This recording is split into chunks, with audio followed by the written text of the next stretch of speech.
जब पीछे सिंध लाड़काना थारपारकर जैसे अपने गांव छूट रहे थे और सामने हिंदुस्तान था, माँ भारती की धरती थी। उस वक्त ना तो आंसू रुके थे, ना दिल की धड़कनें, सांसें चल रही थी। पर ऐसा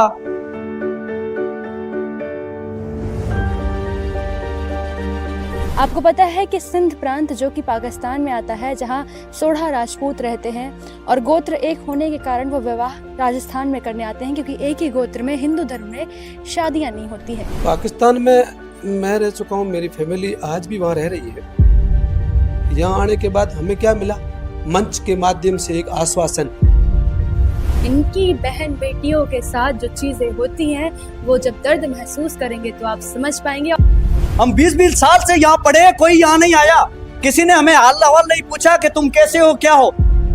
ऑपरेशन सिंदूर के बाद जो ये हालात ऐसे हो गए, जो वीजा नहीं मिल रही है। हमारे पूरी जैसे मेरी 90% फैमिली वहाँ पे, मेरे पिताजी का परिवार एक यहाँ पे, हम सब भारतीय हैं।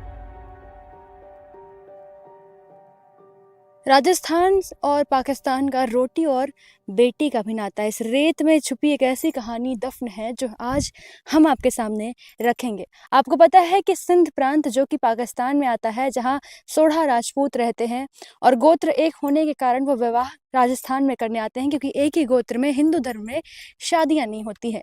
लेकिन ये जो भी प्रथा है, जो भी चीज़ें हैं, वो कितनी ज़्यादा हिंदुओं के लिए घातक हो रही हैं, किस प्रकार से सरकार द्वारा इन्हें लाभ नहीं मिल रहा है, और आज ये अपनी मातृभूमि से जुड़े होते हुए भी पाकिस्तान की सरभूमि में रहने के लिए मजबूर हैं। किसी की माँ पाकिस्तान में है और उसका बेटा अगर राजस्थान में हो, क्योंकि आपको पता है पाकिस्तान और राजस्थान का बॉर्डर लगता है, और 4 साल से एक दूसरे से बात नहीं हुई हो, शक्ल न देखी गई हो, तो किस प्रकार की पीड़ा महसूस होती है। आपको बता दें, यहाँ लव जिहाद की बात होती है कि लव जिहाद रोकने के लिए यहाँ भारत सरकार और वर्तमान की बीजेपी सरकार बहुत से कार्य कर रही है। लेकिन सिंध प्रांत में रहने वाले जो राजस्थानी हैं, उनसे पूछिए कि उनकी 10-10, 12-12 साल की लड़कियों के साथ किस प्रकार से ज़बरदस्ती मुसलमान विवाह कर लेते हैं और उनकी आबरू को जब तार तार करते हैं। वो कहानियाँ, दिलों को चीरने वाली कहानियाँ, दुख पहुँचाने वाली कहानियाँ आप तक हम रख रहे हैं, रखेंगे। उन सभी लोगों से मुलाकात करेंगे। ज़मीन से जो उठती है खबर वो आपके दिलों तक पहुँचेगी। और आप जुड़ चुके हैं बतंगड़ से। मैं कशिश सिंह बघेल आप सभी का स्वागत करती हूँ। आप पहले भी पाकिस्तान में भी रह चुके हैं और राजस्थान में भी आपने अनुभव किया, क्या कुछ दिक्कतें हैं? अपनी बात रखिए। मेरा नाम नरपत सिंह दारा है, मैं पाक विस्थापित संघ का यहाँ कार्य करता हूँ। पाकिस्तान में मैं रह चुका हूँ, मेरी फैमिली आज भी वहाँ रह रही है, और अभी हम बॉर्डर के पास में ही बाड़मेर जिले में है। जब आप बात आती है दिक्कतों की, तो जो आदमी अपना घर बार छोड़कर एक शहर से 10 किलोमीटर दूर भी जाता है तो उसको भी बड़ी दिक्कत आती है। एक देश के अंदर अपना सब कुछ छोड़ने के बाद में जिस हालात में हम यहाँ पहुँचते हैं, और उस आश्वस्त और एक आश्वासन के भरोसे कि हम वहाँ जा रहे हैं हिंदुस्तान के अंदर, वो हमारी सरजमीन है और वहाँ जाके हमें वो सब कुछ मिलेगा जो यहाँ नहीं ये देश हमें दे पाया, जो पाकिस्तान आपको नहीं दे पाकिस्तान। पाया। मुझे बताइए, हमारे दर्शक जानना चाहते थे कि कब ये जो है बॉर्डर डिवाइड हुआ और उस समय की परिस्थिति क्या थी जिसका खामियाजा आज भी आप लोग भुगत रहे हैं? ये एक राजनीतिक षड्यंत्रकरण था जिस वक्त ये बॉर्डर डिवाइड हुआ। किसी कारणवश होता है ना कि दो भाइयों आपस में, हमारी भाषा में कहते हैं नहीं बने जदे केत न केत बंटवारो करना। ये बंटवारा आपकी राजनीति था, हमने नहीं कहा था कि आप बंटवारा करो। उस वक्त हिंद और सिंध ये हिंदुस्तान का ही हिस्सा था। आप अपनी राजनीति के कारण से एक देश पाकिस्तान बन जाता है, एक हिंदुस्तान बन जाता है। हमारा क्या गुनाह था? हम तो हिंदुस्तान में थे। फिर आपने हमारे ऊपर थोपा पाकिस्तान। थोपने के बाद में हमारे लोगों के साथ उस वक्त 47 के अंदर जिस प्रकार के हालात हुए थे, वो पूरी दुनिया को पता है। किस प्रकार हमारे लोगों के सर काटे गए थे, ऐसी ऐसी हरकतें हुई थी। अगर उनको बयान करना चाहे तो कहते हैं एक मटका आंसुओं से भरा जाएगा। एक कोई ऐसी हृदय वस्तु को दुख देने वाली कोई घटना जो आप हमें साझा करना चाहें? साझा करने के लिए बहुत बड़ी घटनाएं हमारे सामने भी है। कुछ घटनाओं को हमें छुपाना पड़ता है, उसके पीछे भी बहुत बड़ी मजबूरी है हमारी। और अगर हम कुछ घटनाएं अगर आपको बताना चाहे हकीकत में अगर बताना चाहे हमारे लोगों की, तो मीडिया भी नहीं सुन पाएगा। अगर मीडिया में अगर लोग काम करते हैं, आप लोगों के अंदर हृदय है, आप सुन नहीं पाओगे वो हमारे दर्द, और दर्द बयां भी नहीं कर पाओगे, क्योंकि कैसे आपको बताएंगे वहां कैसे हमारे लोगों के साथ अन्याय हो रहा है। अन्याय मतलब हिंदू होना गुनाह है क्या? कहीं भी इंसान जब बना है तो दो ही बंटो हुए, हिंदू और मुस्लिम, दो ही धर्म अगर आपने बांटे हैं, उसमें से हिंदू होना गुनाह नहीं, मुस्लिम होना भी गुनाह नहीं। हिंदुस्तान के अंदर आप रहते हो, आराम से रहते हो, हम यह चाहते हैं पाकिस्तान के अंदर हम रहते हैं, हमारे लोग रहते हैं, हमारे भाई बंधु रहते हैं, तो उनका गुनाह नहीं है, वो हमारा देश पहले था ना, तो वहीं उसी जगह हम रह रहे हैं। आज हमारा आदमी वहां प्रताड़ित क्यों होता है? हमारा ये गुनाह है कि हम हिंदू है और वहां से प्रताड़ित होकर यहाँ आए आपकी शरण में, आप भी यहाँ दोहरा व्यवहार करोगे, तो फिर आप भाषणों में हमें क्यों कहते हो कि यहाँ आइए, हम आपको सुरक्षा देंगे, हम वो सब देंगे जो आपको वहां नहीं मिला। यहाँ आने के बाद हमें क्या मिला? मंच के माध्यम से एक आश्वासन, वो सब मिलेगा जिसकी आपको जरूरत थी, ये सब यहाँ हम दोहरा रहे हैं, पर धरातल में हम आपको कुछ नहीं देंगे। इन बातों से हमें बहुत पीड़ा होती है। ये मत बताइए, आप हम अगर कुछ दे देना चाहते हैं तो हमें वो इज्जत दीजिए, वो स्वाभिमान दीजिए जिसके हम हकदार हैं। हम आपसे ये नहीं कह रहे कि हम बैठे रहेंगे और आप हमें कमा के दो, हम कमाने का जरिया दीजिए। आप मुझे कुछ नहीं दे रहे, मैं कम से कम उनसे मिलूं, जाके उनके पास जाऊं, तो वो लोग मेरा दर्द सुनेंगे। ये आप मेरे पर प्रतिबंध लगा रहे हैं क्या? नहीं, आप जोधपुर से बाहर नहीं जा सकते। ये बताइए कि आप पाकिस्तान में किस प्रकार की समस्या देखे हैं जिसका हल भारत सरकार की ओर से चाहते हैं? पहली जो दिक्कत थी नागरिकता मिलने की, और नागरिकता मिल भी जाती है तो उसके बाद क्या दिक्कत उत्पन्न होती है, वो बताइए। नागरिकता अभी जो भारत सरकार ने कानून में संशोधन किया है, CAA जो कानून बनाया है, ठीक है, संशोधन करने के बाद उसके बाद में बहुत ही इजीली प्रोसेस हो गया है। नागरिकता मिल जाती है, जी, बहुत इजीली मेल आ जाते हैं नागरिकता के। एक एजेंसी की जांच होती है, दूसरी यहाँ हिंदू संस्था के अपने लग जाता है एफिडेविट वगैरह साथ में, और अच्छी ढंग से जांच होने के बाद में नागरिकता दे देते हैं, नो प्रॉब्लम। और नागरिकता मिलने के बाद में कई सारी चीज़ें हैं, डॉक्यूमेंट है, जैसे ये थोड़ा कैंप वगैरह लगा के इनको डॉक्यूमेंट बना के दे दें, तो उसमें क्या है उन परिवारों को थोड़ा सहूलियत होती है। अच्छा, आपने भी जो दौर वहाँ बिताया पाकिस्तान में, और जब आप हिंदुस्तान आते हैं तो किस प्रकार की चीज़ें बदलाव होती हैं जीवन में? देखो, कई सारी चीज़ें हैं, मुझे लिखने का भी काफ़ी शौक है, हाँ। ठीक है। तो जब मैं वहाँ से यहाँ आया तो मेरी भावना क्या है, आपको अगर इजाज़त दो तो मैं पढ़ के जरूर सुनाऊंगा। बताइए। ठीक है। शीर्ष एक सांस छूट गई थी पर दिल में एक उम्मीद भी जागी थी। सांस तो वहीं छूट गई पर दिल में एक उम्मीद जागी थी। जब जन्मभूमि पीछे छूट रही थी और भारत सामने था, वो पल जब पीछे सिंध लाड़काना थारपारकर जैसे अपने गांव छूट रहे थे और सामने हिंदुस्तान था, माँ भारती की धरती थी। उस वक्त ना तो आंसू रुके थे, ना दिल की धड़कनें, सांसें चल रही थी, पर ऐसा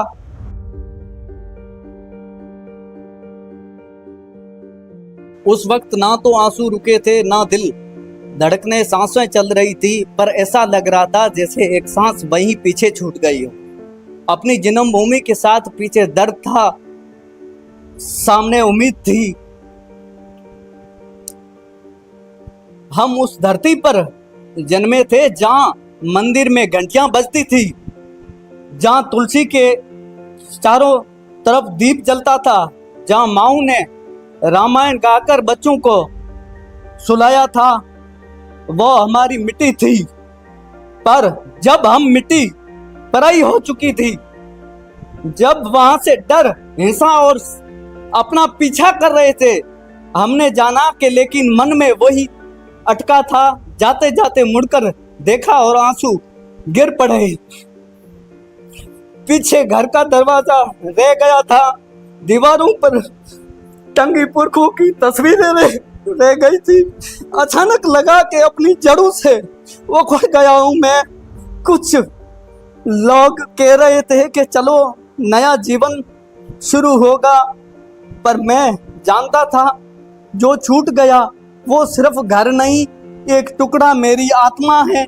लेकिन उसी वक्त वो सिर्फ घर नहीं, एक टुकड़ा मेरी आत्मा थी। लेकिन उस वक्त भारत की मिट्टी ने आवाज दी उस वक्त भारत की मिट्टी ने आवाज दी, जैसे ही बॉर्डर पार किया, जैसे ही धरती को छुआ, जैसे वर्षों में अपनी माँ कहा था हमने, भारत की माटी को हमने वर्षों से अपनी माँ कहा था, ना कि पराई धरती कभी माना था। हम हमारे घर में आ रहे थे, किसी और जगह नहीं जा रहे थे। एक अजीब सी राहत मिली, दिल बोला अब डर नहीं है, अब अपने बीच है, अब फिर से जिएंगे। भारत आना सिर्फ प्लान नहीं था, ये पुनर्वास था। पीछे छूटा सब कुछ, लेकिन जो मिला वो था समान, सुरक्षा और अपना अपमान। जहाँ मंदिर खुले थे, जहाँ आरती आवाज थी, जहाँ लोग मुस्कुरात कर स्वागत करते थे, एक तरफ घाव दूसरी तरफ मरहम। मन में गहरी ठेस थी, पर उसे दबा दिया, क्योंकि अब वो भूमि मिल गई थी जिसमें हमने हमेशा अपना माना था, जिसे हमने हमेशा अपना माना था। हमें छोड़ना पड़ा वो घर जहाँ जन्म हुआ, लेकिन मिल गया वो देश जिसे हमने कभी छोड़ा ही नहीं था अपने दिल से। इसलिए कहते हैं इस जन्मभूमि छूटी थी, एक सांस जरूर छूटी थी, पर दिल, उम्मीद और जन्म लिया था। भारत के साथ एक नया जीवन मिला हमें। ये कविता आपने 8वीं तक पढ़ाई की है, लेकिन कविताओं के लिए शिक्षा नहीं, दिलों में भावना चाहिए होती है। एक हिंदुस्तानी की भावना आप तक पहुंची है। जब इनकी बहन बेटियों के साथ जो चीजें होती हैं, वो जब दर्द महसूस करेंगे तो आप समझ पाएंगे। और आज पूरी कहानी, घटना, सब कुछ आप तक इन्होंने रखी है, कविता के माध्यम से रखी है, जो कि इन्होंने खुद लिखा है। हमारी तो भारत सरकार से हाथ जोड़ के ये रिक्वेस्ट है कि लंबे समय से वहाँ से लिस्टें आ रही है, जो हमारे परिवार के कई सदस्य हैं, जो एक गौत्र में अभी अपने चर्चा की थी, तो वो पॉइंट में दोहराऊंगा नहीं, बात हो चुकी है। तो जो बच्चियों की यहाँ शादी करने आना चाहते हैं, उन परिवारों को कम से कम इजाजत दे दोनों सरकारें बैठकर। मैं वहाँ पर हिंदू समाज के जो भी हमारे भाई बंधु बैठे हैं, उनको भी बोलना चाहता हूँ आपके मीडिया के माध्यम से, अगर मेरी आवाज़ उन तक पहुँच रही है। उनके वोटों के ऊपर भी वहाँ सरकारें बनती है, ऐसा नहीं है एमएलए एमपी नहीं बनते। तुम लोग क्या वहाँ सो रहे हो क्या? तुम लोग कब उनकी आवाज़ उठाओगे? कब अपने नेताओं से बात करोगे?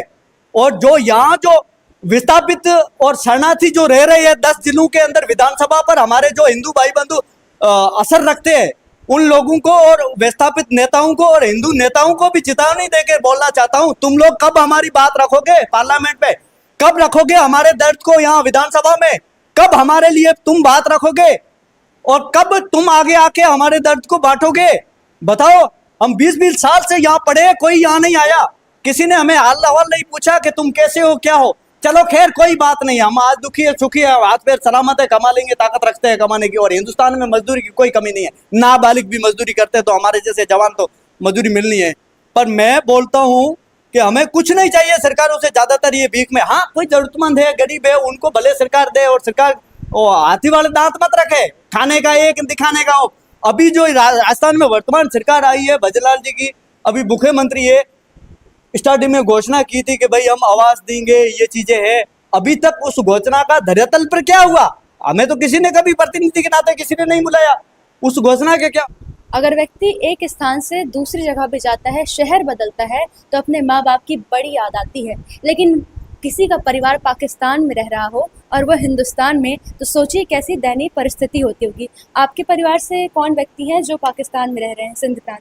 मैम, मेरा नाम जगत सिंह सोडा है। मेरी मदर वहाँ रहते हैं, मेरे फादर की डेथ हो गई 2015 में, और मेरी मदर वहाँ रहते हैं। और ये ऑपरेशन सिंदूर के बाद ये हालात ऐसे हो गए, जो वीज़ा नहीं मिल रही है। तो मेरी तो विनती है मोदी जी से, इनसे तो मेहरबानी करके ये इधर से ये बॉर्डर खोले और हर किसी को भी आने दे उस हिसाब से। आप बताइए, आपके परिजन कौन बाहर है? मेरा नाम अवतार सिंह है। मेरे पिताजी हैं जो पाकिस्तान में आज से 2 साल पहले गए थे, पेरेंट मतलब रिलेशन को देखने के लिए। हम 2001 से यहाँ पर रह रहे हैं, ठीक है। उसके बाद मेरे 4 सिस्टर है, 2 ब्रदर्स हैं। हम 6 के 6 लोग यहाँ इंडियन नेशनलिटी है हमारी। लेकिन पिताजी 2 साल पहले वहाँ देखने गए थे रिश्तेदारों को। अब वीज़ा मिल चुकी थी उनको, लेकिन ये ऑपरेशन सिंदूर के बाद वीज़ा रद्द कर दी गई। अब वो वहाँ पे, अब वो वापस नहीं आ पा रहे हैं। किस प्रकार की दुख है जो आपके जीवन में झेलना पड़ता है, और क्या आप इच्छुक है बताने के लिए कि ये चीज़ सुधार जाए तो आपका भला हो सके? सुधार जैसे हमारे पूरी, जैसे मेरी 90% फैमिली वहाँ पे है। मेरे पिताजी का परिवार एक यहाँ पे, हम सब भारतीय हैं। लेकिन वो जैसे उनकी बच्चियों की शादी है, तो मेरी 4 सिस्टर्स है और मेरे चाचा जी की, वो यहाँ वहाँ पर शादी करने से, वहाँ पर गोत्र एक है तो शादी कर नहीं सकते, शादी करने के लिए यहाँ पर आना। थोड़ा गोत्र है ना। हाँ, तो शादी करने के लिए हमें यहाँ पर आना, वहाँ कोई शादी नहीं करता, तो एक वो प्रॉब्लम है सबसे बड़ी। बच्चियाँ हैं जिनकी शादी करनी है और पिताजी है जिनको 2 साल वहाँ पर हो गए, तो वहाँ पर यहाँ पे आना चाहते हैं, तो ये भी सबसे बड़ी प्रॉब्लम है। उनकी पूरी फैमिली यहाँ पर है, हम सभी मेरा जो परिवार है सारा भारतीय है सर, मेरे एक पिताजी वही वहाँ पर रह गए, वो यहाँ पे आना चाहते हैं बस। हिंदुस्तान के अंदर एक मुस्लिम अगर कुछ भी उसको खरोच लग जाती है तो वर्ल्ड की सारी कंट्रियां, जो मुस्लिम कंट्रियां, वो हाहाकार मचा देती है। अन्य कंट्रियां भारत सरकार पे जोर डालती है कि यहाँ मुस्लिम के साथ क्यों हुआ, तो वैसा का वैसा हिंदू के साथ वहाँ हो रहा है ना। एक छोटे से काम के लिए आप हजारों करोड़ की फंडिंग हो जाती है। हम तो मात्र आपसे हजारों करोड़ थोड़ी मांग रहे, हम एक आश्वस्त और 2 वक्त की रोटी, वो भी कमा के खाएंगे, इजाजत चाहिए। इजाजत चाहिए। हमें कमाने का जरिया दीजिए, हमारे बच्चों को शिक्षा दीजिए, हम रहने के लिए छत दे दीजिए, एक नाम मात्र जमीन का टुकड़ा दीजिए, फिर आप देखिए। हाँ, एक बात हमने आपके माध्यम से भी कहते हैं, हमारा हिंदू, राजपूत भाई नहीं, हमारा हिंदू, हम जातियों में नहीं बंटना चाहते हैं, हम कहते हैं वहां से आने वाला हमारा हिंदू।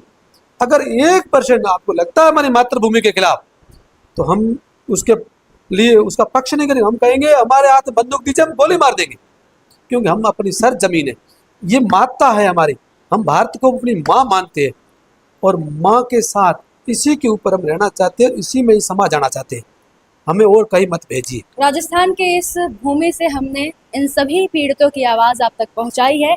अब भारत सरकार क्या समाधान निकाल सकती है और क्या कुछ ऐसी बातें हैं जो रख सकती है वो रखे, और हिंदुत्व की बात करने वाली जो सूरज कहते हैं हम दिखाएंगे हिंदुस्तान को और हिंदुस्तानियों को बचाएंगे, वो सूरज दिखाएं, बल्कि अमावस की रात न बनाएं, हमारी यही अपील है। और ऐसी ही अपडेट्स के लिए जुड़े रहें बतंगड़ के साथ। मैं न्यूज़ रिपोर्टर कशिश सिंह बघेल, कैमरा पर्सन राज शर्मा के साथ।